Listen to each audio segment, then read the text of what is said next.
আল্লাহর নবীকে মক্কার জমিন থেকে প্রিয় ভাইয়ের আমার বুরাকের মাধ্যমে জিবরাইলের মাধ্যমে এই 7 আসমান পাড়ি দিয়ে আল্লাহর নবীকে নিয়ে গেলেন বাবা সিদরাতুল মুনতাহার মধ্যে। বগুড়ার ভাইরা, সিদরাতুল মুনতাহাতে যাওয়ার পরে আমার নবী তাকায়া দেখে বিশাল বড় একটা গাছ দেখা যায়, গাছের পাতাগুলা অনেক বড় বড়। এ ভাইয়া, অনেক বড় বড় মটকার মতো একটা বড় বড় ফল ধরে আছে। আমার নবী ডাক দিয়া বললেন, জিবরাইল বলো তো রে জিবরাইল, এই ফলটার নাম কি? হযরতে জিবরাইল আমিন ডাক দিয়া বললেন, নবীজি এই ফলটার নাম হলো বরই ফল। মুফাসসিরিনে কেরাম ডাক দিয়া বললেন, পৃথিবীর মানুষেরা, এই একটা বরই যদি ওজনের মধ্যে দেওয়া হয়, মুফাসসিরিনে কেরাম বলছে বাবা 12 মণ করে একটা করে বরইয়ের ওজন হয়ে যায়। জোরে কোন সুবহানাল্লাহ, আর একবার জোরে কোন সুবহানাল্লাহ। ইসলামের দরদি, এ দরদি ভাইরা, আল্লাহ নবী তাকে দেখে বিশাল বড় বড় একটা করে পাতা, পাতার মধ্যে কি যেন লেখা দেখা যায়। আমার নবী ডাক দিয়া বললেন, জিবরাইল গো, পাতার মধ্যে কি লেখা আছে আমি একটু জানতে চাই। এইবার ফানাদা জিবরাইল আলাইহিস সালাম ডাক দিয়া বললেন, নবী গো, এই পাতার মধ্যে কিয়ামত পর্যন্ত আনেওয়ালা মানুষের নাম লেখা আছে। বাপের নাম, দাদার নাম, মহল্লার নাম, গ্রামের নাম, এলাকার নাম, ইউনিয়নের নাম, থানার নাম, জেলার নাম, বিভাগের নাম দিয়া ব্লক অনুযায়ী, রাস্তার ম্যাপ অনুযায়ী তাদের ঠিকানা লেখা আছে। ও নবীজি, এই যে পাতার মধ্যে মানুষের নাম লেখা আছে, এই পাতা যেদিন ঝরে পড়ে যাবে, আজরাইল মনের মধ্যে কোনো দয়া নাই, মায়া নাই, এই ফেরেশতা পাতা নিয়ে পড়ে দেখবে এটা কার নাম। এ ভাইয়া, যদি দেখে নাম লেখা আছে জাহাঙ্গীর আলম ওসমানী, পিতা শফিউদ্দিন, এই নওগাঁ জেলাতে বাড়ি, আজরাইল ছাঁ করে দৌড় দিয়া চলে আসবে স্টেজের মধ্যে। সে বলবে, হুজুর গো, আর ওয়াজ করা লাগবে না, তাড়াতাড়ি করে তোমাকে নিয়ে আমি চলে যাব। আমি যদি বলি, ভাইয়া, এ আজরাইল ভাই, আজকে প্রধান বক্তা ভাই, ভাইরে আমাকে একটু রুখসত দাও ভাই, আমি ওয়াজটা শেষ করি। এ ভাইয়া বলেন তো, আমার কোনো কথা চলবে? আর দুনিয়ার কত নেতা, কত নেত্রী, কত বাহাদুর, কত ধনী, কেউ দুনিয়াতে টিকতে পারে না। আমার মতো হুজুরও আজরাইল ক্ষমা করবে না। প্রিয় ভাইরা আমার, বন্ধুরা আমার, এইবার আমার নবী ডাক দিয়া বললেন, জিবরাইল, আজরাইল ফেরেশতার সঙ্গে আমি একটু দেখা করতে চাই, তার সঙ্গে আমার পার্সোনালি কিছু কথা আছে। ভাইয়া রে, এইবার আজরাইল আলাইহিস সালামের সদর দপ্তরের মধ্যে চলে গেল। এ ভাইয়া, কোনো মানুষের চোখের পানি জেনে দেখে না, কোনো মানুষের আহাজারি শোনে না। বাবাজি নিমিষের মধ্যে জানটা কবজ করে নিয়ে চলে যায়। দুনিয়ার কোনো মানুষ দুনিয়ায় থাকতে পারবে না হুকুম জারি হয়ে গেলে। এ ভাইয়া, নবীজি আজরাইল ফেরেশতার সদর দপ্তরের মধ্যে যখন গেছে, সালাম বিনিময় করার পরে ডাক দিয়া বললেন, আজরাইল, আমার উম্মতের জান তুমি কবজ করবা কেমনি আমি একটু জানতে চাই। এইবার হযরতে আজরাইল ডাক দিয়া বললেন, নবীজি দুইটা সূরতে আমি মানুষের জান কবজ করে থাকি। এক নাম্বার সূরত হলো, কোনো মানুষের কাছে যদি 2টা কর্মসূচি পাওয়া যায়, ওই মানুষের জানটা আমি আজরাইল ফেরেশতা এমনভাবে কবজ করি, ছোট্ট বাচ্চা মায়ের স্তন পান করতে করতে যেমন সুন্দরভাবে ঘুমায়া যায়, নিরাপদে ঘুমায়া যায়, 2টা কর্মসূচি যার মধ্যে পাওয়া যাবে, আমি আজরাইল এমন সুন্দর করে মুমিন বান্দা বান্দির জান কবজ করব, জোরে জোরে কোন মারহাবা। ইয়া রাসূলুল্লাহ, ইয়া হাবিবাল্লাহ, ও নবীজি, দুইটা কর্মসূচি যার কাছে পাওয়া যাবে না তার জানটা কবজ করব আমি বদকার সুরত নিয়া। ওই লোকটা ঈমান হারা হয়ে মারা যাবে, ওই লোকটা নাপাক হয়ে মারা যাবে। এ ভাইয়া, চেহারা সুরত বিকৃতি হয়ে যাবে, লোকটা ভয়ে থরথর করে কাঁপবে। বাবাজি, আল্লাহ নবী ডাক দেয়া বললেন, কোন দুইটা কর্মসূচি আমি জানতে চাই। এ ভাইয়া, এক নাম্বার কর্মসূচি, হযরত আজরাইল আলাইহিস সালাম ডাক দেয়া বললেন, এক নাম্বার কর্মসূচি, বান্দা বান্দি যতদিন বাঁচবে ততদিন আল্লাহ ছাড়া আর কারো ইবাদত করবে না। আল্লাহু আকবার। দুই নাম্বার কর্মসূচি, পিতা মাতা দুনিয়ায় যাদের জীবিত থাকবে, আল্লাহর বান্দা বান্দি পিতা মাতার খেদমত করবে, পিতা মাতার সঙ্গে খারাপ আচরণ করবে না। ভাইয়া রে, এক নাম্বার কর্মসূচি হলো আমার আল্লাহ জানিয়ে দিলেন, ওয়া কাদা রাব্বুকা আল্লা তা'বুদু ইল্লা ইয়্যা। আল্লাহু আকবার। এ ভাইরা, জবান ছেড়ে দিয়ে একসাথে বলেন আল্লাহু আকবার। আল্লাহ রাব্বুল আলামিন ডাক দিয়া বললেন, বান্দা আমার, বান্দি আমার, যতদিন তুমি দুনিয়ার জীবনে বাঁচবা, দুনিয়ার জিন্দেগিতে তুমি যতদিন বাঁচবা, আমি আল্লাহ ছাড়া আর কারো ইবাদত তুমি করতে পারবে না। বান্দারে, আল্লাহর ইবাদত বেশি বেশি করো, আর কারো ইবাদত করো না। এ বগুড়ার ভাইরা, এ প্রিয় বাবাজিরা, এইবার আমরা বললাম, আল্লাহ তোমার ইবাদত ছাড়া যদি আমরা অন্য কারো ইবাদত করি তাহলে কি হবে? আল্লাহ রাব্বুল আলামিন ডাক দিয়া বললেন, ইন্নাহু মাইয়ুশরিক বিল্লাহি ফাকাদ হারামাল্লাহু আলাইহিল জান্নাহ ওয়া মাআওয়াহুন নার ওয়া মা লিয-যালিমিনা মিন আনসার।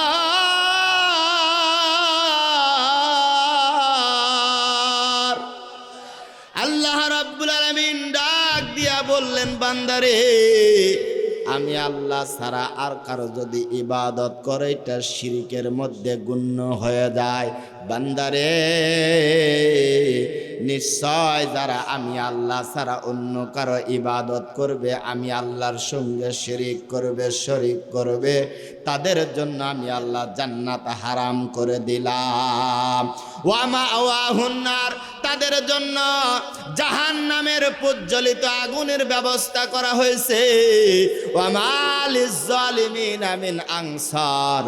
আল্লাহ রাব্বুল আলামিন বলেন, মহাশরের ময়দানে জালেমদের কোনো সাহায্যকারী থাকবে না। প্রিয় ভাইরা আমার, বন্ধুরা আমার, এই জন্য হযরতে লোকমান আলাইহিস সালাম তার সন্তানকে, পুত্রকে নসিহত করতেছেন। ওয়া ইয ক্বালা লুকমানু লিবনিহি ওয়া হুয়া ইয়াইযুহু ইয়া বুনাইয়া লা তুশরিক বিল্লাহ ইন্নাশ শিরকা লাযুলমুন আযীম। আল্লাহ রাব্বুল আলামিন বলতেছেন, লোকমান তার সন্তানকে নসিহত করতেছে, এ বৎস, আল্লাহর সাথে কাউকে শরীক করো না। আল্লাহ শরীককারীকে পছন্দ করে না। ইহা নিশ্চয় একটা বড় জুলুম। আল্লাহ যেমন সহ্য করে না, আপনিও সহ্য করবেন না। প্রিয় ভাইয়ের আমার, আপনি কি চান যে আপনার বউ আরেকজনের সাথে সম্পর্ক করুক? এটা কি চান? আর আপনার বিবিও চায় না যে আপনি আরেকজন মহিলার সঙ্গে সম্পর্ক করেন।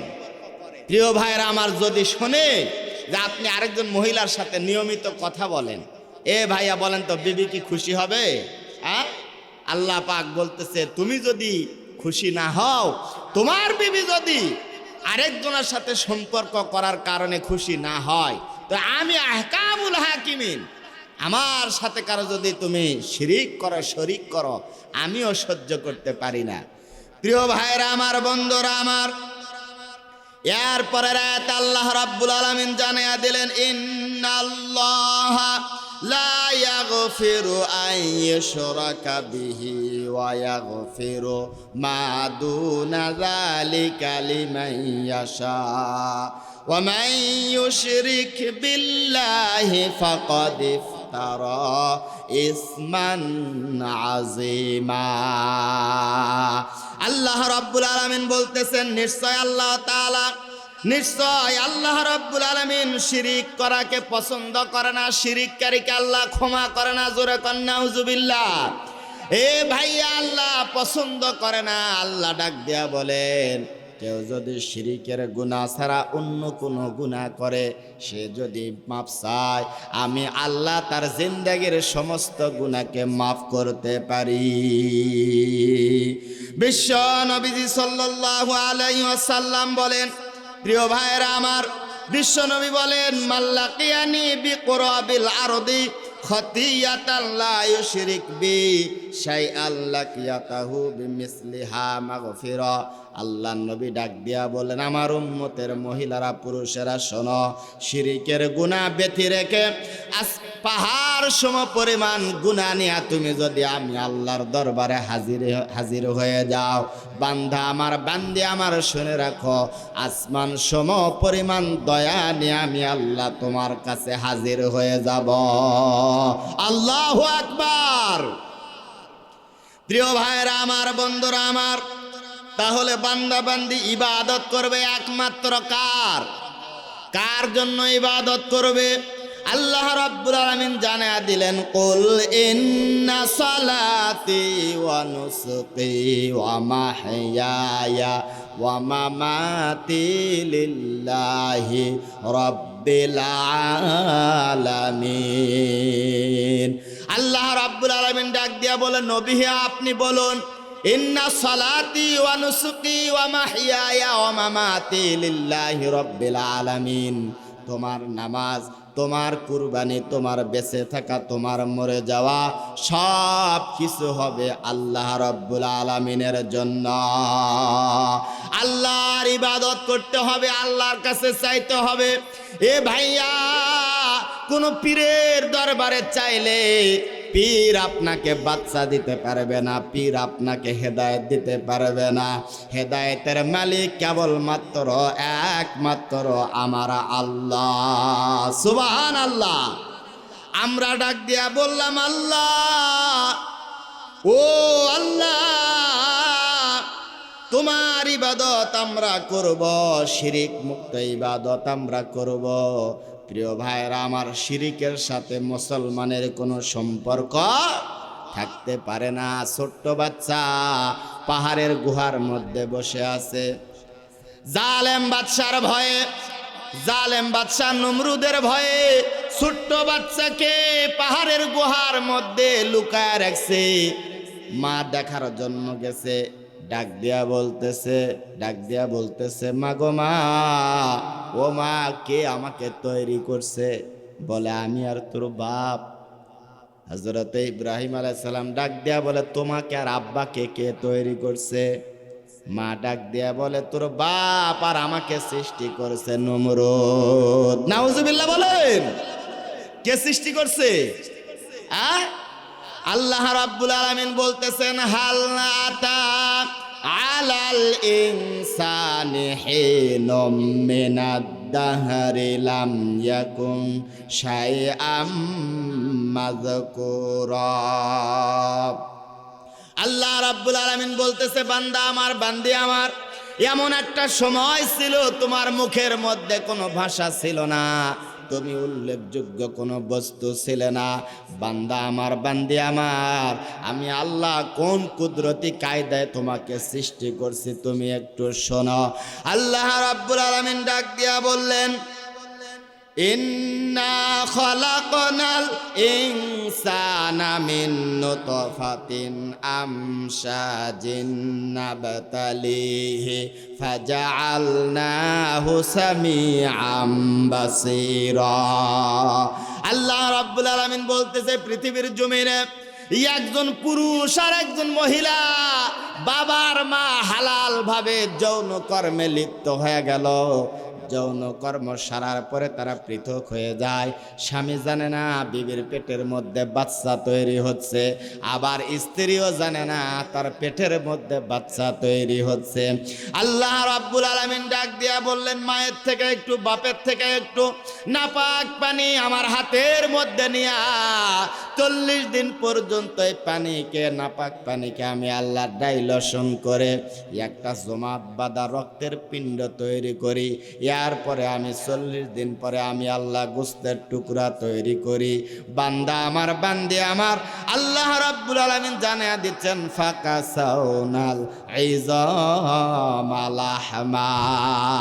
আল্লাহ রাব্বুল আলামিন বলতেছেন, গোস্তের টুকরার মধ্যে আমি আল্লাহ কুদরতি কারিগর, কত সুন্দর করে আমি আল্লাহ তোর সুরত আমি আল্লাহ বানাইলাম।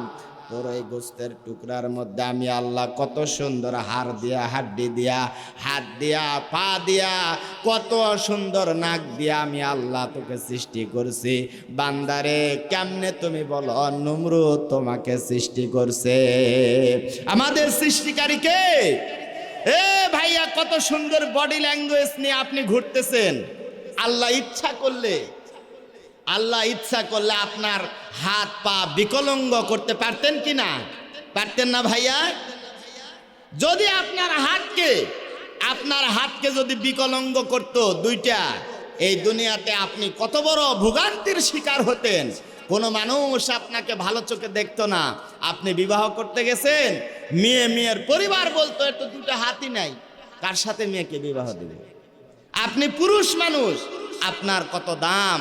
এই পুরুষত্ব আপনার কাছে আছে, আল্লাহ দিছে, এটা একটা নিয়ামত। এ ভাইয়া, এই নিয়ামত আছে দেখে একটা মহিলা আপনার ঘরের মধ্যে বিবি হয়ে বছরকে বছর মৃত্যু পর্যন্ত আপনার বিবি হয়ে সংসার করে বাপ মা সব ছেড়ে আপনার ঘরের মধ্যে পড়ে আছে না বাবা? আপনি পুরুষ মানুষ, আপনার পুরুষত্ব আছে দেখে আপনি ছেলে সন্তানের বাবা, কন্যা সন্তানের বাবা, আপনি কত পেরেশান। একবার যদি খালি ডাক দেয় আব্বা, সব দুঃখ কষ্ট দূর হয়ে চলে যায়। যেরকম সুবহানাল্লাহ। আল্লাহ রাব্বুল আলামিন বলতেছে, বান্দা আমার, বান্দি আমার, আমার ইবাদত ছাড়া আর কারো ইবাদত করবি না। তোর চেহারার মধ্যে তাকায়া দেখ, আমি আল্লাহ কত সুন্দর নিয়ামত তোকে দান করছি।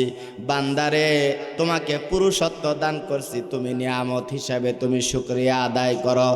এ ভাইয়া, ট্রেনের মধ্যে যান, বাজারের মধ্যে যান, কিছু লোক আছে যারা পুরুষও না মহিলাও না, এক শ্রেণীর মানুষ আছে বাবা, ওরা হাতের মধ্যে তালি দিয়ে 10 টাকা 20 টাকা নিয়ে যায়, আছে না বাবা? ওইটা যদি আপনি আমি হতাম, এ ভাইয়া, আপনাকে কি বাপ মা করে কেউ ডাকতো? হ্যাঁ, আপনি যদি কোনো মহিলা মানুষকে বিবাহ করতে যান, আপনার যদি এই যৌন শক্তি না থাকে, কাম হবে বাবা? কত বড় নিয়ামত আল্লাহ দান করছে, আপনি না বুঝে একটা সেজদাও দিলেন না। আপনি সিনা টান টান করে বলতেছেন, মুই কি হনুরে? মুয়াজ্জিন ডাকতেছে, হাইয়া আলাস সালাহ, হাইয়া আলাল ফালাহ, come to the prayer, come to the success. এ আল্লাহর বান্দায়, ওযু করে সেজদা কর। আপনি টান টান করে, সিনা টান টান করে মসজিদের ধার দিয়ে পায়ে পায়ে সাঁই সাঁই করে চলে যাচ্ছেন। মুয়াজ্জিন ডাকতেছে, কানের মধ্যে যায় না। এ ভাইয়া, এমন একদিন আসবে, এই দম্ভ থাকবে না, শটান হয়ে আপনি শুয়ে থাকবেন, আপনি লাশ। আপনার বিবির কত মহাব্বতের আপনি স্বামী, শীতের দিন, শীতের রাত, আপনাকে ছাড়া ঘুম ধরে না। আপনার ছেলে, আপনার মেয়ে আপনাকে না দেখলে অস্থির, অথচ আপনি মরার পরে, আপনি মরে গেছেন, আপনার পরিবারের সদস্যরা বলতেছে, তাড়াতাড়ি হাঁটান, এটা মরা লাশ। প্রিয় ভাইরা আমার, বন্ধুরা আমার, আপনার শরীর থেকে কাপড়ের কাপড় পিছা দিয়া কিছু কাপড় বেঁচে গেছে, আপনি যদি বলেন আপনার স্বামীর লাশটাকে পেছানোর পরে কাপড়টা বেচে নিয়ে আপনি একটা পেটিকোট বানান, দেবী কি বানাবে ভাই? হ্যাঁ, জীবন থাকতে এটা আমি গায়েত লাগাবো না, এটা মরা মানুষের জামা। প্রিয় ভাইয়ের আমার, ঘরের মধ্যে মরছেন, ওই ঘরের মধ্যে যত খেতা বালুস দামি পান্না যা আছে সব ফেলা দিয়ে আসে, অথচ এই বিছানার মধ্যে বিবির সঙ্গে কত আনন্দ কত ফুর্তি করলেন, মরার সাথে সাথে আপনার দামটা তাদের কাছে আর নাই। তাহলে ইবাদত করব কার? মুক্তি দিবেন কে? আল্লাহ রাব্বুল আলামিন বলতেছে, বান্দা আমার, বান্দি আমার, আমার ইবাদত করো। আল্লাহ রাব্বুল আলামিন বলতেছে, ওয়া'বুদু রাব্বাকা হাত্তা ইয়াতিয়াকাল ইয়াকিন। বান্দা আমার, বান্দি আমার, তোমার মৃত্যু আসা পর্যন্ত বান্দা আমার, বান্দি আমার, তুমি আমি আল্লাহর একমাত্র ইবাদত করবে। আমরা ডাক দিয়া বললাম, আল্লাহ তোমার ইবাদত করলে কি হবে? আল্লাহ রাব্বুল আলামিন ডাক দিয়া বললেন, আমার ইবাদত করলে কি হবে শোনো, ফালইয়াবুদু রাব্বা হাযাল বাইত। সূরা কুরাইশ যারা তারা আমার সঙ্গে গুনগুন করে পড়েন, ফালইয়াবুদু রাব্বা হাযাল বাইতিল্লাযী আত'আমাহুম মিন জু'ইন ওয়া আমানাহুম মিন খাউফ। মারহাবা কর। আল্লাহ রাব্বুল আলামিন বলতেছে, বান্দা আমার, বান্দি আমার, আমার ইবাদত করলে কি হবে? এ বান্দা বান্দি শোনো, আমি আল্লাহর ইবাদত করলে কি হবে? তোমরা যদি আমার ঘরের ইবাদত করো, বান্দা আমার, বান্দি আমার, ক্ষুধার সময় আমি আল্লাহ তোমাদেরকে খাদ্য দান করব। এরপরে তোমরা যখন ভয়ে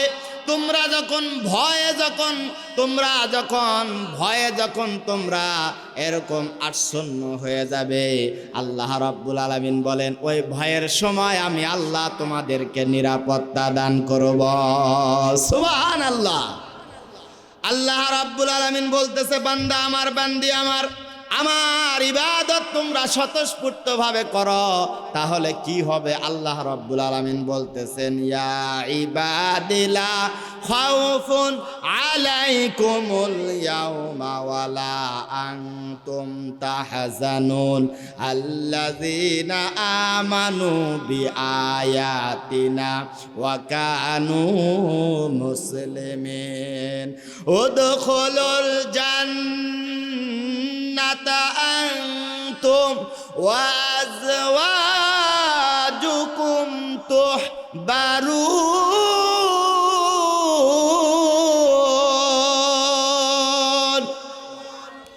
আল্লাহ রাব্বুল আলামিন ডাক দিয়া বলবেন, বান্দারে, তোর জীবদ্দশা অবস্থায় তুই আমি আল্লাহর ইবাদত করছিস, বান্দারে শোনো, সুসংবাদ শোনো, তুমি জান্নাতে প্রবেশ করবে। তুমি একা নয়, তোমার বিবিকে নিয়া, তোমার সহধর্মিনীকে নিয়া হাসতে হাসতে আমি আল্লাহর জান্নাতের মধ্যে ঢুকে যাও। সুবহানাল্লাহ।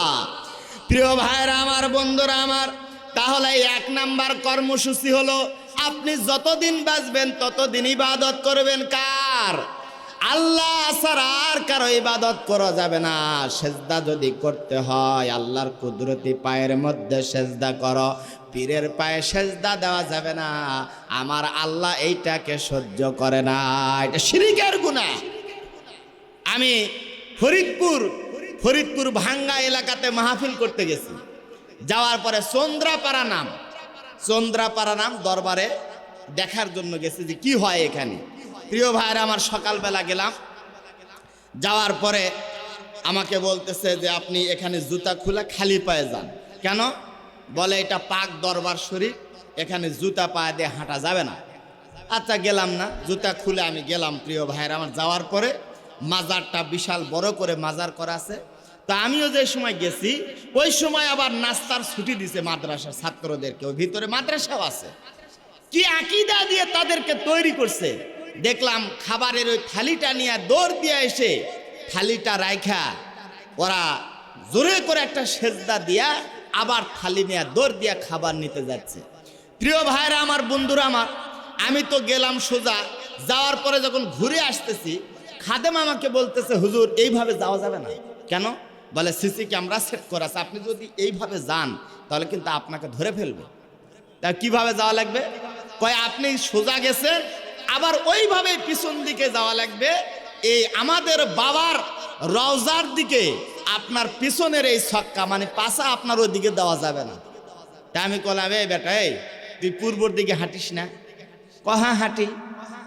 তো কাবা শরীফের দিকে, এই পৃথিবীর সব থেকে দামি ঘর কাবা শরীফ, এই কাবা শরীফের দিকে যদি তোর পাছা দিয়ে হাঁটা যায় আর তোর মরা বাপের দিকে পাছা দিলে সমস্যা কোথায়? বলে হুজুর আপনি যাই বলেন, রাতে আপনার ওয়াজ আমি শুনছি, আপনার ওয়াজটা খুবই চমৎকার, আপনি এখানে আর দ্বিধাদ্বন্দ্বে আপনি জড়িত হতে চান না হুজুর, দয়া করে আপনি এভাবে যান। আমি কিছু দূর আসার পরে আবার ঘুরে চলে আসলাম। তো একজন খাদেম বলতেছে, হুজুরেরা ইনকারাই, এই হুজুরেরা খুব গয়ার। আমি কলাম যে গয়ার না বারে, ইমান বাঁচানোর জন্য এইভাবে আমি গেলাম। কাবা শরীফের দিকে পিছন ছক্কা দিয়ে হেঁটে যায় আমার গুনাহ হয় না, আর তোর মরা বাপের দিকে আমি উল্টা করে হেঁটে যাবো। প্রিয় ভাইরা আমার, তাহলে 1 নম্বর কর্মসূচি, আপনি যতদিন বাঁচবেন ততদিন ইবাদত হবে কার? 2 নম্বর কর্মসূচি আমার আল্লাহ জানিয়ে দিলেন, ওয়াবিল ওয়ালিদাইনি ইহসানা। 2 নম্বর কর্মসূচি হলো, বাপ মা যাদের বেঁচে আছে বাপ মায়ের খেদমত করতে হবে। আমার নবী ডাক দিয়া বললেন, বান্দা, আমার নবী ডাক দিয়া বলেন, আমার উম্মতেরা, বাপ মা যাদের বেঁচে আছে এমন কোনো কথা, এমন কোনো কাজ করো না তোমার বাবার মুখ দিয়ে পরিমাণ একটা শব্দ বের হয়ে যায়। আমরা বললাম পরিমাণ শব্দ বের হলে কি হবে?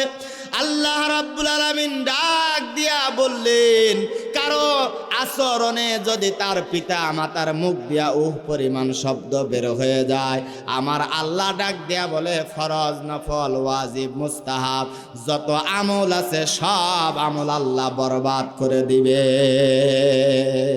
বাপ মা বড় দামি একটা সম্পদ। আব্দুল্লাহ ইবনে আব্বাস ডাক দিয়া বললেন, নবীজি, যাদের বাপ মা বেঁচে আছে আল্লাহর নবী বললেন তাদের 2টা জান্নাত এই দুনিয়ার জমিনে জীবিত আছে। বাপ মা জান্নাত, বাপ মা যাদের বেঁচে আছে জান্নাত বেঁচে আছে। আব্দুল্লাহ ইবনে আব্বাস ডাক দিয়া বললেন, নবীজি, বাপ মায়ের চেহারার দিকে কেউ যদি একবার রহমতের নজরে তাকায় কি হবে?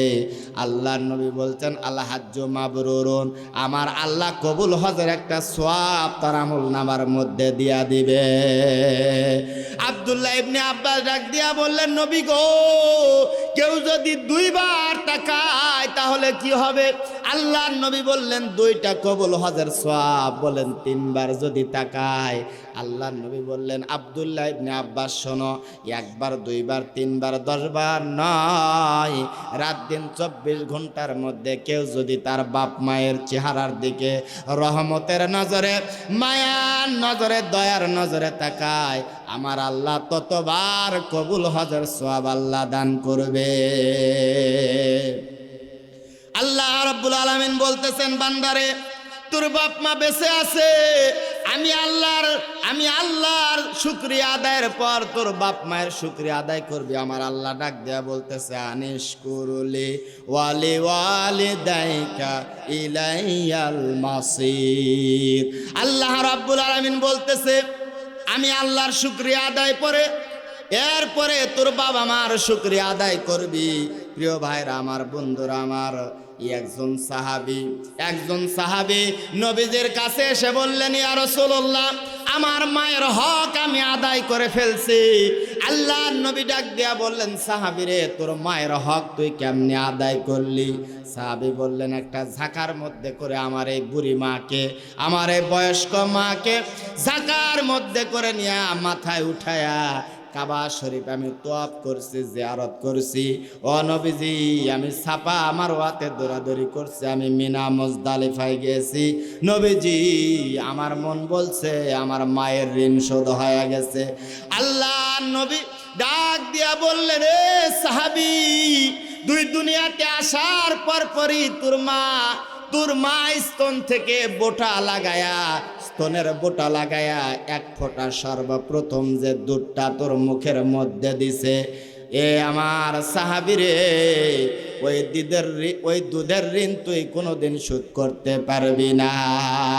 তোর গায়ের চামড়া দিয়া, তোর বুকের চামড়া দিয়া, তোর পিঠের চামড়া দিয়া জুতা বানায়া দিয়ে এরপরেও সাহাবী তোর মায়ের দুধের ঋণ শোধ করতে পারবে না।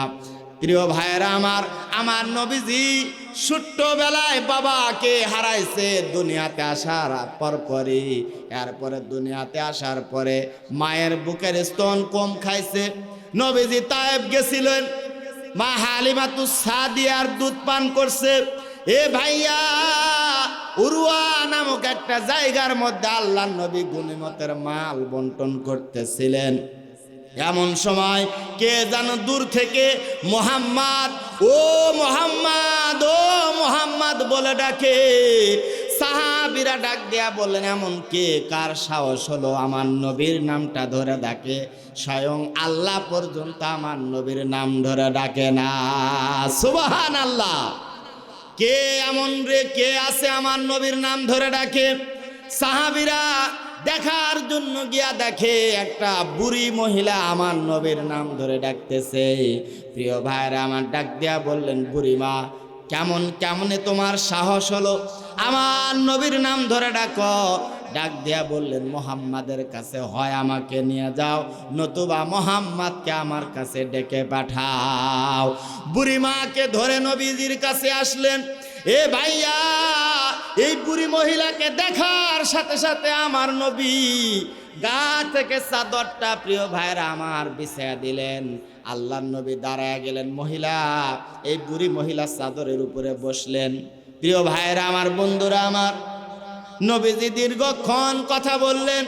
বলার পরে নবীজি গনিমতের মাল নিজের মাথার মধ্যে করে নিয়ে অনেক দূর পর্যন্ত আগায়া দিয়া মহিলাকে বিদায় দিয়ে আসলেন। সাহাবীরা ডাক দিয়া বললেন, নবীজি, কে মহিলা, কে এই মহিলা? কেমন ভাগ্যবতী মহিলা, আল্লাহ নবীর গায়ের চাদরের উপরে বসার সৌভাগ্য রাখে। আল্লাহ নবী ডাক দিয়া বললেন, সাহাবীরা রে, এইটা হলো সেই মহিলা, আমার দুধমা হালিমাতুস সাদিয়া। দুধমাকে যদি আল্লাহ নবী এমন সম্মান করে, তুমি তোমার মাকে কিভাবে তুমি অপমান অপদস্থ করো, মাকে তুমি গালিগালাজ করো, মাকে তুমি কিভাবে অসম্মান করো? প্রিয় ভাইরা আমার, বন্ধুরা আমার, একজন যুবক 12 বছর বিয়ে করার পরে শ্বশুরালয় বইয়ের বুদ্ধি শোনা চলে গেছে। 12 বছর প্রিয় ভাইরা আমার শ্বশুর বাড়িতে থাকে। আল্লাহর বান্দা বাপ মায়ের কোনো খবর নেয় না। 12 বছর পরে আল্লাহর বান্দা প্রিয় ভাইরা ক্যান্সারে আক্রান্ত হয়েছে। প্রিয় ভাইরা আমার, ক্যান্সারটা হয়েছে পুরুষাঙ্গের মধ্যে ক্যান্সার। ডাক্তার বলতেছে, এই আল্লাহর বান্দা, পুরুষাঙ্গ যদি কেটে বাদ দাও তাহলে তুমি বাঁচবে, নতুবা তুমি অল্প সময়ের মধ্যে মৃত্যুবরণ করবে। আল্লাহর বান্দা বেঁচে থাকার তাগিদে প্রিয় ভাইরা আমার অপারেশন করে তার পুরুষাঙ্গ কেটে বাদ দিয়েছে। বিবির হক আর আদায় হয় না। একদিন যায়, 2 দিন যায়, 1 সপ্তাহ, 1 মাস, 2 মাস যায়। বিবির হক যখন আদায় করতে পারে না, বিবি রাগ করে ঘাড় ধরে ঘর থেকে বের করে দিয়েছে। আর গোপনে গোপনে অন্য পুরুষের সঙ্গে তার সম্পর্ক আছে, জেনা ব্যভিচারে লিপ্ত। ডাক দিয়া বলে, এ অকর্ম, এ আল্লাহর বান্দা ডাক দেয়া বলতেছে, তুমি আমার হক আদায় করতে পার না, বাড়ির মধ্যে থেকে তোমার লাভ কি, বের হয়ে যাও, আর কখনো তুমি এই বাড়িতে আসবে না। আল্লাহর বান্দা 1 দিন যায়, 2 দিন যায়, রাস্তার মধ্যে আল্লাহর বান্দা ঘুরে। এ ভাইয়া কোথায় যাবে আল্লাহর বান্দা চিন্তা করতে এক পর্যায়ে আল্লাহর বান্দা চিন্তা স্থির করলো তার বাবা মার কাছে যাবে। 12 বছর পর আল্লাহর বান্দা প্রিয় ভাইরা আমার বাবা মার কাছে যাচ্ছে। দুনিয়ার আর কারো কাছে ঠাঁই হয় না। বাবা মার কাছে গেছে। যেই ভিটাতে তাদের বাড়ি ছিল ওই ভিটার মধ্যে গিয়া দেখে বিশাল বড় একটা আঙ্গুরের বাগান। এই আঙ্গুরের বাগানের মধ্যে একটা লোক আগাছা পরিষ্কার করতেছে। প্রিয় ভাইয়ের আমার, বন্ধুরা আমার, এইবার লোকটাকে সালাম দিয়া ডাক দিয়া বলতেছে, এখানে বাড়ি ছিল, বাড়িটা গেল কোথায়? এই লোকটা ডাক দিয়া বলতেছে, ভাইয়া রে, এই বাড়িওয়ালা অসুস্থ ছিল, তার সুস্থতার তাগিদে এই ভিটা বাড়ি বিক্রি করে দিয়ে আল্লাহর বান্দা চিকিৎসা করতে করতে এক পর্যায়ে আল্লাহর বান্দা টাকার অভাবে মারা গেছে। যুবক কাঁদতেছে আর ডাক দিয়া বলতেছে, ভাই রে, এই বাড়িওয়ালার একটা সন্তান, একমাত্র কলিজার টুকরা বেটা ছিল। ওই অকৃতকার্য যুবককে যদি আমি পাইতাম, আমার হাতের মধ্যে যে ধারালো চাকু আছে, এইটা দিয়া যুবককে আমি আর দুনিয়ার থেকে বিদায় করে দিতাম। যুবক কান্দে আর ডাক দিয়া বলে, ভাইয়া রে, এ ভাইয়া, এই বাড়িওয়ালা মারা গেল, কিন্তু বাড়িওয়ালি কোথায়? এইবার ওই যুবক বলে, বাড়িওয়ালি ওই যে পুকুরের পারে একটা বাঁশের ঝোর দেখা যায়, ওই বাঁশের ঝুপড়ির মধ্যে আল্লাহর বান্দি বসবাস করে, কিন্তু এখন গেলে দেখা পাওয়া যাবে না। কখন যাব? বলে ওই মহিলাটা, এই বৃদ্ধ মহিলা ভিক্ষা বৃত্তি করে জীবন যাপন করে। এই মহিলাটা ভিক্ষা বৃত্তি করে জীবন যাপন করে, সারাদিন ভিক্ষা করার পরে সন্ধ্যার বেলায় ঝুপড়ির মধ্যে আসবে। যুবক আস্তে আস্তে হাঁটি হাঁটি পা পা করে যায়। প্রিয় ভাইরা আমার, বন্ধুরা আমার, এইবার যুবক সন্ধ্যার বেলা পুকুরের পারে বাঁশঝাড়ের মধ্যে গেছে, দেখে তার মা, বুড়িমা ভিক্ষার ঝুলিটা নিয়া পুকুরের পারে বাঁশঝাড়ের মধ্যে আসছে। ঠান্ডা পানি দিয়া ওযু বানায়া মা 2 রাকাত নামাজ পড়ে হাত উঠায়া কান্দে, আল্লাহ, আমার স্বামী মারা গেছে, ও আল্লাহ, কামাই করে কে খাওয়াবে? ভিক্ষা বৃত্তি করে আমি জীবন পরিচালনা করি। আল্লাহ গো, দুনিয়াতে আমার কলিজার টুকরা একটা সন্তান আছে, আর রব্বে কারিম আল্লাহ, আমার সন্তান যদি জীবিত থাকে, আয় রব্বুল আলামিন, আমার সন্তানকে আমার কাছে পাঠায়া দাও। আল্লাহ গো, আমি যেদিন মারা যাব, আমার কবরের প্রথম মাটি আমার সন্তানের হাত দিয়া যেন হয়। যুবক কান্দে আর যুবকের চোখের পানি দিয়া বুকটা ভেসে যায়। যুবক এইবার দূর থেকে ডাক দিছে, মা।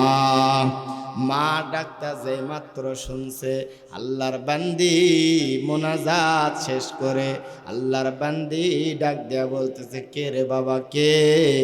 12 বছর পরে মা ডাক শুনে কলিজার মধ্যে শান্তি পাইলাম। কে রে বাবা, কে? আয়। এইবার যুবক হাঁটি হাঁটি পা পা করে যখন তার মায়ের কাছে গেছে, মা 2টা হাত দিয়া তার বদনকে এরকম নাড়া দেয়। যুবক ডাক দিয়া বলে, মা, তুমি কি আমাকে দেখো না? মা ডাক দিয়া বলে, বেটা রে, তোর বিরহ বেদনায় 1 যুগ আমি কান্না করছি, চোখের পানি পড়তে পড়তে আমার চোখ দিয়ে আমি ভালো করে দেখতে পাই না। যুবক এবার 2টা পা ধরে ডাক দিয়া বলে, মা, ও মা, তোমাদের অভিশাপ আল্লাহ আমাকে দিয়েছে গো মা, আমি শান্তিতে নাই। বলে, বেটারে কি হয়েছে তোর? যুবক ডাক দিয়া বলে, মা, আমার ক্যান্সার রোগ হয়েছিল, বাঁচার তাগিদে পুরো সঙ্গ কেটে বাদ দিয়েছি, শ্বশুরালয় থেকে ঘাড় ধাক্কা দিয়ে বের করে দিছে। কথাটা শোনার সাথে সাথে মা জনম দুঃখিনী এ ভাইয়া চোখের পানি ছেড়ে দিয়া 2টা হাত আল্লাহর আসমানের দিকে উঠে ডাক দেয়া বলে, আল্লাহ গো, আমার জীবনের যা হায়াত আছে আমার সন্তানকে দিয়ে দাও, আমার সন্তানের ক্যান্সার রোগটা আমার শরীরের মধ্যে পার করে দাও। যুবক ভাইয়া রে, এমন দরদের মা এমন একটা সময় ছিল তোমার মুখের মধ্যে কান্না ছাড়া কোনো কথা ছিল না, তুমি ওয়া করে কাঁদছ। তোমার মা দুধের বোটাটা মুখের মধ্যে দিয়া তোমার গলাকে ভিজায় দিছে। ভাইয়া রে, গভীর রাত্রে কতবার পেশাব করছো।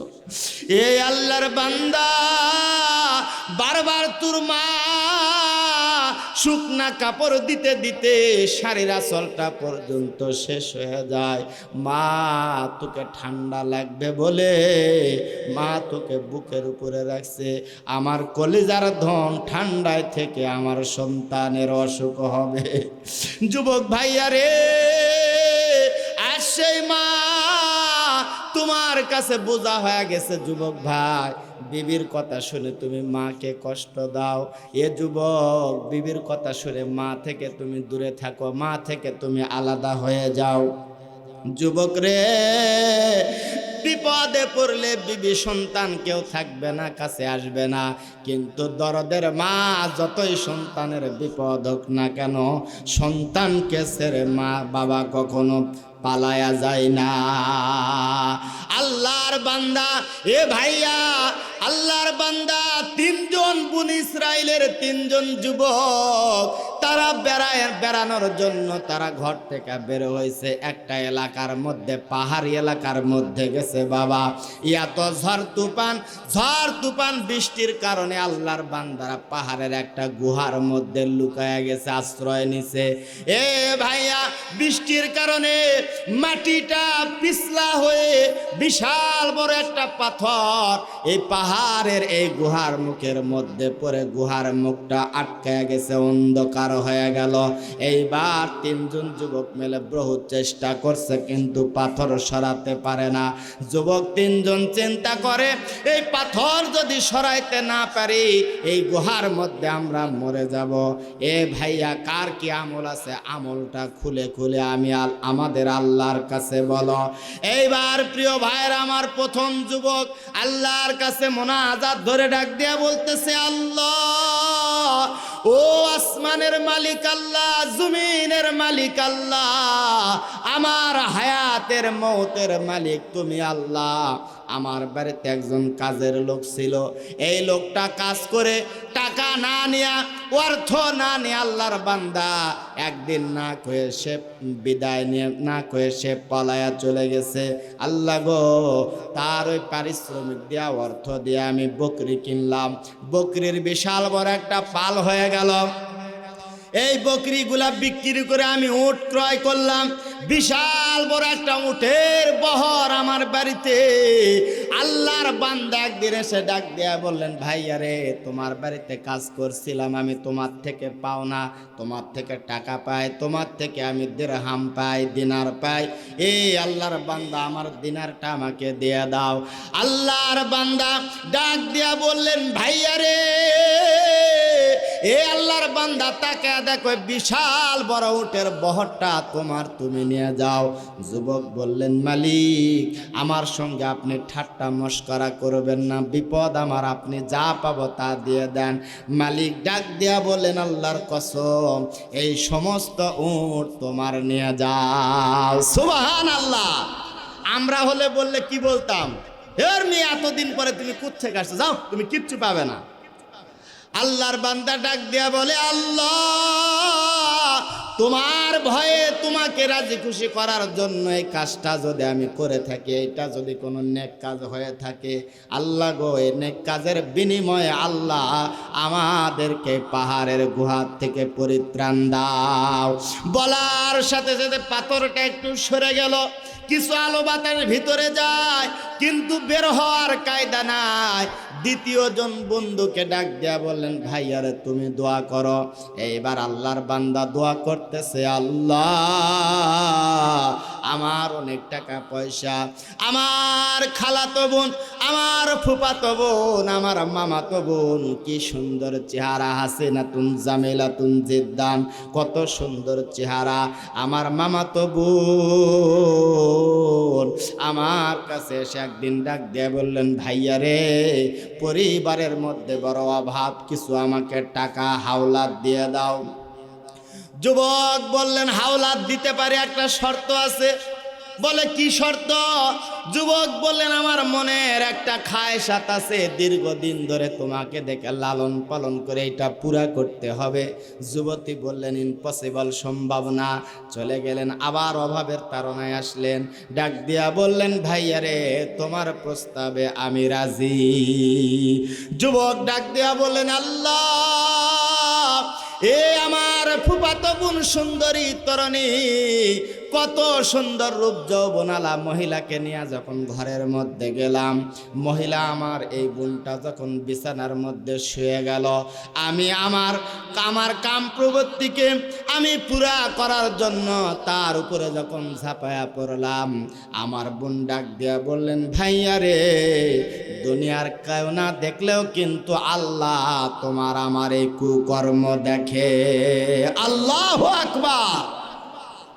যুবক এই কথা শোনার সাথে সাথে যুবকের দিলের মধ্যে কম্পন সৃষ্টি হয়ে গেছে।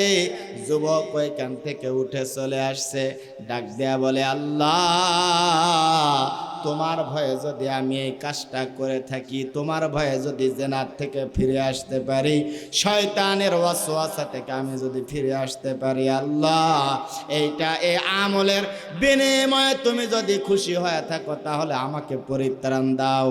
বলার সাথে সাথে পাথরটা আর একটু ফাঁক হয়ে গেছে, কিন্তু যুবকেরা বের হতে পারবে না।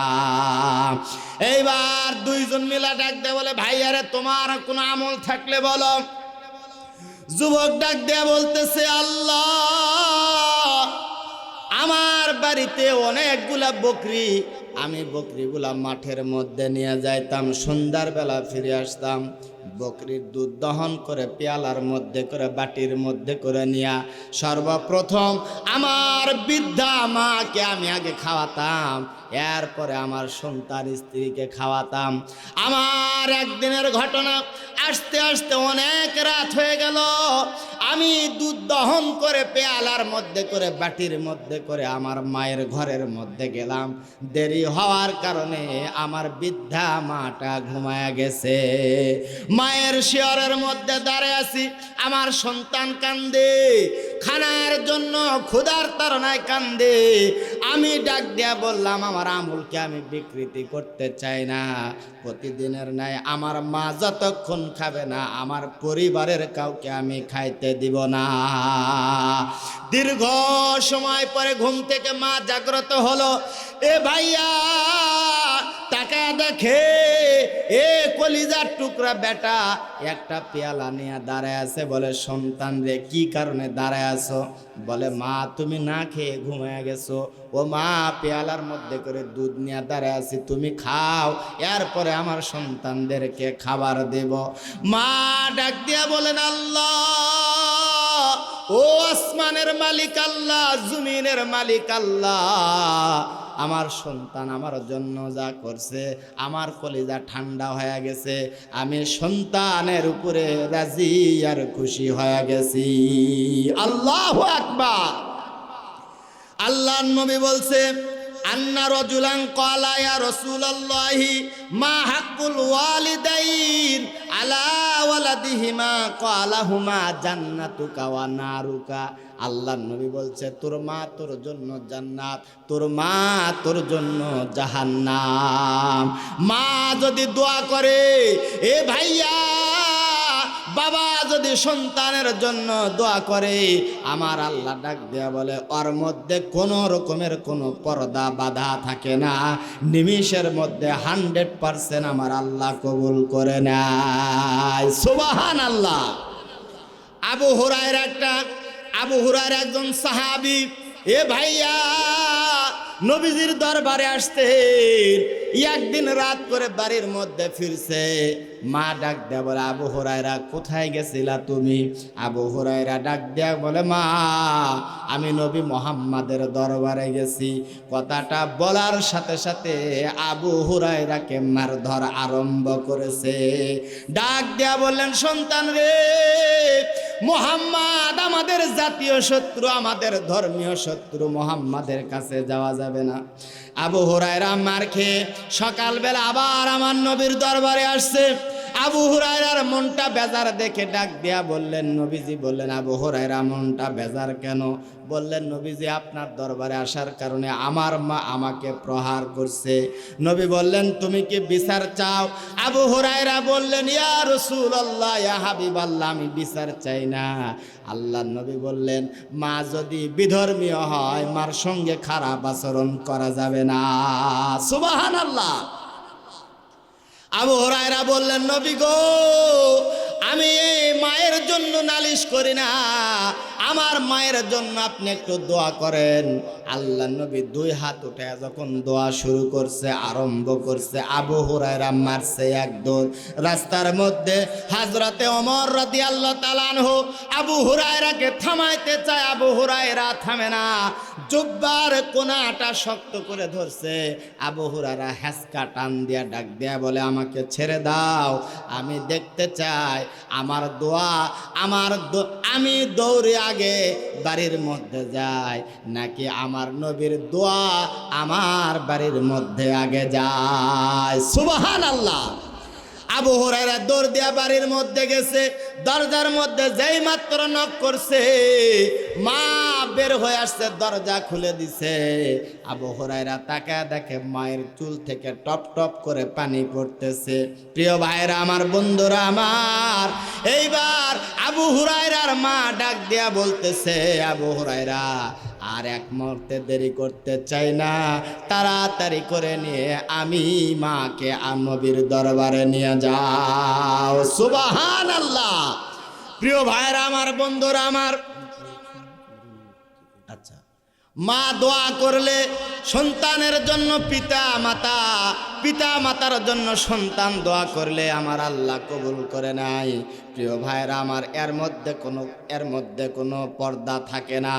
এবার তৃতীয় নাম্বার ব্যক্তি, যেই মাত্র দোয়া শেষ করেছে, আমার আল্লাহ মুহূর্তের মধ্যে পাথরটা ছিটকায়া অনেক দূরে ফেলায়া দিছে। ওয়াবিল ওয়ালিদাইনি ইহসানা ওয়া ক্বাদা রাব্বুকা আল্লা তা'বুদু ইল্লা ইয়াহু ওয়াবিল ওয়ালিদাইনি ইহসানা। আল্লাহ পাক ডাক দিয়া বললেন, বান্দা আমার, বান্দি আমার, এ বান্দা বান্দি, ভালো করে ইয়াদ করো, দুইটা কর্মসূচি তোমার মধ্যে থাকতে হবে। এক নাম্বার কর্মসূচি হলো, যতদিন তুমি বাঁচবে ততদিন বান্দা বান্দি তুমি ইবাদত করবে একমাত্র আল্লাহর। এরপরে তোমার বাবা আমার খেদমত তোমার জন্য ফরজ। সুবহানাল্লাহ। বাপ মায়ের সাথে কখনো খারাপ আচরণ করো না। বাপ মা যদি দোয়া করে, এই দোয়া 7 আসমান পাড়ি দিয়া আল্লাহর আরশ মহল্লার মধ্যে লেগে যায়। বাপ মা যদি আপনার জন্য বদদোয়া দেয়, এ ভাইয়া, দুনিয়ার যত হুজুর আছে, যত পীর মুহাক্কিক আলেম আছে, তার জন্য, তার কাছ থেকে আপনি দোয়া চান, এ দোয়া কবুল হতেও পারে, না হতে পারে। তার কাছে আপনি বড় বড় আপেল, বড় বড় বেদনা, বড় বড় পেয়ারা আপনি হাদিয়া নিয়ে হুজুর হুজুর হুজুর হুজুর করেন, এর দোয়া কবুল হতেও পারে, না হতে পারে। কিন্তু জনম দুঃখিনী মার বাবা যদি দোয়া করে, আমার আল্লাহ বলেন 100% দোয়া আমি আল্লাহ কবুল করে নেই। তার কাছে কোনো হাদিয়াও নাই, কিচ্ছু নাই। মা ডাক দিয়া বলতেছে, বাজান, পান তো শেষ, একটু পান নিয়ে আসিস বাজার থেকে। ছেলেটা রুহ মেজাজে বলতেছে, এই তো 5-6 দিন আগে পান কিনা দিলাম, খালি খাই খাই করো, এত পান খাও কে? ওর শাশুড়ি আসবে বাড়িতে, বিবি বিশাল বড় একটা স্লিপ লাগায় দিছে, এখানে নানান রকমের, হরেক রকমের স্লিপ আছে। স্লিপটা হাতের মধ্যে দিছে, ডাক দিয়া বলতেছে, কে গো, তোমার মা ডাব খায়, ডাবের সাথে কি গ্লুকোজ খায় না? বলে, হ্যাঁ, ওটা তো লিখতে মনেই নাই, ওটা একটু নিয়ে এসো। শাশুড়ির জন্য কত বাজার, আর মা কি খায় এটা চোখে পড়ে না। এ যুবক ভাই, মায়ের কাছে কেজি কেজি আপেল কমলা নিয়ে যাওয়া লাগবে না। মায়ের কাছে বসে সুন্দর করে মা কয়েকবার ডাক দিয়া দেখো, তোর মায়ের দয়া, তোর মায়ের মহব্বত তোর উপরে পড়ে যাবে। মাকে ডাক দিয়া বলো, মা আমি ভুল করছি, অন্যায় করছি, তুমি আমাকে মাফ করে দাও। মা বলবে, সন্তান আমি কি তোকে বদদোয়া দিতে পারি? যা, আমি এই তোকে মাফ করে দিলাম, সুবহানাল্লাহ। আর আপনার বউ যদি কয় এটা নিয়ে আসো, তো আপনি বাজার থেকে ঘুরে আসছেন, আসার পরে বলতেছে যে নিয়ে আসছ, তো বলে যে না মনে নাই। কয় তোমার সাথে ঘর সংসার করে আমার জীবনে কোনো সুখ শান্তি আছে? তুমি কোনো কথা আমার রাখো? নানান রকমের কথাবার্তা। প্রিয় ভাইয়েরা আমার, সন্তানকে মাদ্রাসায় পড়াবেন। এই যে আজকের এই সালামনগর শেখ জামিয়া হাফেজিয়া কওমি মাদ্রাসা, এই মাদ্রাসাতে যে বাচ্চাকে এই যে পাগড়ি দেওয়া হলো, প্রিয় ভাইয়েরা আমার, এখান থেকে কোরআনের ধারক বাহক আলেম ওলামা যারা হাফেজ কারি মাওলানা বের হবে, এদের বাপ মা আপনি খবর নিয়ে দেখেন, কোন আলেমের বাপ মা বৃদ্ধাশ্রমে নাই। বৃদ্ধাশ্রমে তাদেরই বাবা মা আছে যাদের আপনার ওই সার্টিফিকেট গুনতে গুনতে মুখের থুতে শুকায় যায়। এত গাদি গাদি সার্টিফিকেট, বড় অফিসার, বড় কর্মকর্তা, ওর ঘরের মধ্যে বাপ মায়ের জায়গা হয় না। দেখেন বৃদ্ধাশ্রমে ওর বাবা মাকে রেখে আসছে। প্রিয় ভাইয়েরা আমার, এই জন্য সন্তানকে কোরআনের শিক্ষায় সুশিক্ষিত করতে হবে। মাদ্রাসাতে যদি আমি দান খয়রাত নাও করতে পারি, অন্তত মাদ্রাসার সাথে কোনো বিরোধ আমি করব না। কিন্তু এখনকার বর্তমান পরিস্থিতি দেখেন, হাটের গন্ডগোল, মাঠের গন্ডগোল, রাস্তার গন্ডগোল ওই জায়গায় পারে না, এই সব রাগগুলা নিয়ে আসে মসজিদ আর মাদ্রাসার ঘরের মধ্যে। আছে না বাবা? প্রিয় ভাইয়ের আমার, মাদ্রাসার বিরোধিতা করবেন না, পারলে মাদ্রাসাকে আপনি সহযোগিতা করবেন। এখানে যত বাচ্চা, আপনি খবর নিয়ে দেখেন, এই শীতের রাত্রে আপনি সকাল 7টা 8টা 9টা না বাজলে আপনার ঘুম ভাঙে না। ঘুম ভাঙলেও ঠান্ডার কারণে আপনি লেপের মধ্যে থেকে বের হন না। কিন্তু এই মাদ্রাসাতে এসে দেখেন, ফজরের কমসে কম 1 ঘন্টা আগে ছোট ছোট বাচ্চাদেরকে উঠায় দেয়া, ঠান্ডা পানি দিয়ে উজু করে কোরআন তেলাওয়াত করে। আল্লাহ নবী বলে, যে এলাকার মধ্যে এই শেষ রাত্রে আর সন্ধ্যাবেলা সব সময় যে এলাকার মধ্যে কোরআন তেলাওয়াত হয়, আমি আল্লাহ ওই এলাকার উপরে রহমত আর বরকতের দরজা আমি আল্লাহ খুলে দেই। সুবহানাল্লাহ। আপনি কখনো এ কাজ করবেন না যে মাদ্রাসা বন্ধ হয়ে যায়। আপনি মাদ্রাসার ছাত্রকে মহব্বত করবেন, এই হুজুরকে মহব্বত করবেন, হুজুরকে মাঝে মধ্যে খবর নেবেন। আপনি তো 3 বেলা গরুর গোশত খান, আপনি খবর নেবেন যে হুজুর বোর্ডিং এ আজকে কি দিয়ে রান্না হয়েছে, বাচ্চাদেরকে কি দিয়ে খাওয়াছেন, হুজুর ভালো খাওয়ায়েন, লাগলে 10 টাকা আমি দিব। এ ভাইয়া, আপনি প্রতিশ্রুতি দিয়ে এই আলেম, এই ছাত্রদেরকে আপনি ইজ্জত করলেন, সম্মান করলেন। হাদিসের মধ্যে আসছে, মান আকরামা আলিমান ফাকাদ আকরামা 70 নাবিয়ান। যেই সময় নবী নাই, সাহাবী নাই, বড় বড় মুস্তাহিদ নাই, এই সময়ের মানুষ যদি একজন হক্কানি আলেম, কোরআনের ধারক বাহক, তালিবুল ইলমকে তাদেরকে যদি মহব্বত করে, আল্লাহ নবী বলছে, বনি ইসরাইলের 70 জন নবী রাসূলকে সম্মান করলে, ইজ্জত করলে যে পরিমাণ সওয়াব হয়, এই শেষ জামানার একজন তালিবুল ইলমকে আপনি ইজ্জত করলে, সম্মান করলে, ওই পরিমাণ সওয়াব আপনার আমলনামাতে লেখা হয়। সুবহানাল্লাহ।